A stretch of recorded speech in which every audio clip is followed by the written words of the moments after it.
여보세요. 여보세요? 네, 안녕하세요. 네, 안녕하세요. 네, 선생님 오늘 어떤 부동산 좀 고민 가지고 계세요? 지금 왕십리에 있는 한진그랑빌 네. 향후가 궁금해서 전화드렸어요. 네, 이 아파트 지금 거주하고 계시는 거예요? 아니요, 이제 10월 달에 들어갈 거예요, 아들이. 10월 달에. 예, 예. 그러면 계약을 좀 해놓으신 상황인 건가요? 아니면 지금 아니요, 임대를 전세가 그때 끝나요. 임대를 주고 계시고 그 임대 네. 만기에 맞춰서 실제 네네. 거주를 좀 생각하시는 거죠? 네네네네. 네, 성동구 왕십리에 위치한 한진 그랑빌 아파트 앞으로 향후 전망 한번 살펴보도록 할게요. 팀장님과 네네. 인사 나눠보세요. 네. 안녕하세요, 시청자님. 네, 안녕하세요. 네, 반갑습니다. 네, 반갑습니다. 자, 그러면 이거는 1주택으로 가지고 계시는 건가요? 네, 아들은 하나예요. 아드님 명의세요? 네네네. 아드님께서 직접 들어가 사실 거고. 네네. 그런 목적인 경우에는 저는 나쁘지 않다고 봐요. 나쁘지 않다고요? 왜 그런 얘기를 드리냐면 네네. 여기 있는 한진그랑빌이라는 아파트가 네. 앞에 왕십리 뉴타운, 센트러스라던가 이쪽 일대 왕십리 뉴타운만큼 가격이 올라가지 않았죠. 네네. 그 얘기가 무슨 얘기냐면 적게 올라갔으니까 떨어질 때도 적게 움직일 거다. 네. 이런 얘기예요. 네. 근데 이런 물건들을 만약에 내가 거주 목적으로 계속 오랫동안 산다라고 생각을 했을 때는요. 네. 네. 본인께서 일정 자금이 추가로 있으시다면 네. 투자는 별도로 또 하셔야 될 필요가 있을 것 같아요. 그래요? 거주로서 사는 거는 저는 투자라고 안 봐요. 시청자님도 오랫동안 거주주택 살아오신 적 있으시죠? 네네. 그러다 보면 가격은 계속 올라왔죠. 네. 뭐 한 3, 4년 흔들리더라도 떨어졌다가도 또 다시 올라가는 게 거주주택이잖아요. 예. 근데 문제는 떨어졌다가 올라갔다가 이런 시간의 흐름을 겪는 동안에 내가 팔 수 있냐는 거예요. 필요한데. 네. 예. 못 팔아요. 네. 그러면 실제로 거주하면서 깔고 앉아 있는데 가격 오르든 떨어지든 무슨 상관입니까? 그렇기 때문에 저는 거주주택은 사실 투자라고 보이지는 않고요. 예. 그냥 저렴하면서 내가 필요한 입지에다가 이런 형태의 물건들 거주하면서 깔고 앉아 있는 거 괜찮다 이거예요. 근데 원래는 예. 남들만큼 못 올라간다는 게 문제가 되는 거잖아요. 네. 그랬을 경우에는 이 갭을 메꿔줘야 될 거 아닙니까? 네네. 그래서 제가 별도의 투자를 해보시자라고 얘기를 드리는 거예요. 그러면 이 물건 같은 경우는 성향이 뻔해요.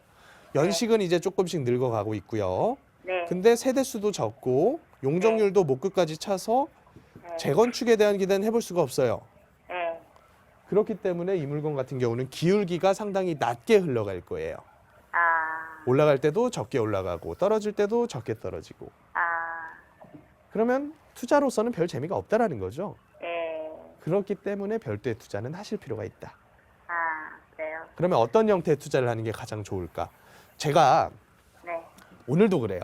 저한테 상담 요청하신 거의 대부분의 분들께 아파트 사지 마세요라는 얘기를 드렸거든요. 그래요? 그리고 팔아야 될까요? 어떻게 해야 될까요? 여쭤본 분한테는 아파트 웬만하면 다 팔라 그랬거든요. 그러세요? 제가 왜 그런 말씀을 드렸을까요? 네. 왜 그러냐면 저한테 질문해 주신 그 지역들이 거의 다 서울이나 혹은 뭐 조금 멀어봤자 경기도권 이내에 있는 물건들이거든요. 네. 근데 이 형태의 물건들이 과거 흘러온 모습들을 보면요. 네. 강남권 치고 올라가면 그 다음 순서로 다른 지역들이 치고 올라가요. 서울이라던가 경기도라던가 신도시라던가 다 치고 올라가서 올라가는 시점을 멀리서 지켜봤을 때는요. 얘네들이 그냥 다 같이 올라가요. 네. 근데 또 떨어지는 시점이 되니까 어떻게 되냐면 이렇게 하나씩 시차를 두고서 침체가 돼요. 그러다가 조금씩 빠져요. 네. 그러면서 다 같이 하락기로 돌아서요. 네. 이게 목적 자체가 투자인 경우에는 그냥 끌고 간다가 아니라 쌀 때 샀으면 비쌀 때 팔아야 되는 거거든요. 그렇기 때문에 제가 쌀 때 산 물건들 비쌀 때 됐으면 팔자라는 얘기를 계속 드리고 있는 거예요. 이게 나쁜 얘기가 아니라요. 이만큼의 시세 차익을 실현하자.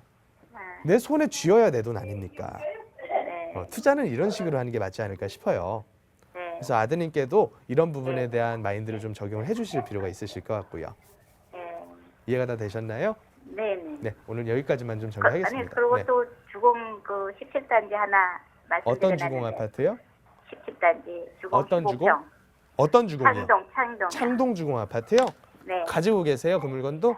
예, 15평. 그것도 아드님 명의세요? 아니 제 거요. 이거는 사모님께서 갖고 계시고. 네네. 네. 그러면 이 물건 같은 경우에도 1주택이신가요? 아니 1가구 2주택이죠? 2주택이세요? 살고 있고 그거는 하나 사놓은 거예요. 거주하는 아파트가 있으세요, 서울에? 네네. 그리고 이거는 그냥 투자해 놓으신 거고 네네. 탑 나왔네요. 제가 방금 말씀드린 얘기 적용하시면 될 것 같아요. 네. 쌀 때 샀으면 비쌀 때는 팔아야죠. 아, 그래야지 내 돈이 되는 거잖아요. 어. 제가 저기 하나를 팔아가지고 네네. 그걸 또 샀어요, 요 근래. 최근에 사셨어요? 아니요, 네. 27평을 팔아가지고 조그만 걸 그냥 바꿨어요. 그러니까 여기 있는 딴 데로. 똑같은 단지에 있는 물건을 아니요, 이렇게 바꿨다고요? 아니요. 다른 데서요. 저 이해가 잘 안 되는데. 저 다른 거 한양- 매도하고 새로 네, 샀다는 한양. 얘기 아니세요? 네, 한양을 네. 매도하고 거기다가 그냥 네. 조그만 걸로 하나 그냥 샀어요. 그러니까 어떻게 보면 그냥 갈아타기라는 걸 하신 거네요, 시청자님께서. 네네네네.